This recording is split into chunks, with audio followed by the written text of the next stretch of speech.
ఈనాడు ఈ ప్రభుత్వం కాంగ్రెస్ ప్రభుత్వం అన్ని వర్గాల ప్రజల యొక్క సమస్యలను పరిష్కారం చేసే దిశగా తపనతోటి పట్టుదలతోటి పనిచేసే కార్యక్రమం చేస్తా ఉన్నాం.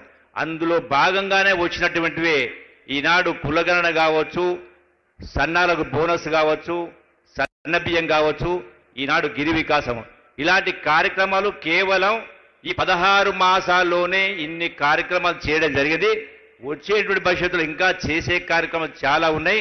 అందుకని ఈ ప్రభుత్వం కాంగ్రెస్ ప్రభుత్వం, ఇందిరా ప్రభుత్వం ఈనాడే కాదు మొదటి నుంచి కూడా కాంగ్రెస్ ప్రభుత్వం అంటేనే ఎస్సీ ఎస్టీ బడుగు బలహీన వర్గాల సంక్షేమం కోసం తపనతో పనిచేసే ప్రభుత్వం. కాబట్టి ఈ యొక్క కాంగ్రెస్ ప్రభుత్వాన్ని ఎప్పుడు సందర్భం ఏదొచ్చినా ఆశీర్వదించాలన్నటువంటి అవసరం ఉందని చెప్పని మరొకసారి మీ అందరికీ సవినయంగా విజ్ఞప్తి చేస్తూ సెలవు తీసుకుంటున్నా. జై కాంగ్రెస్. జిల్లా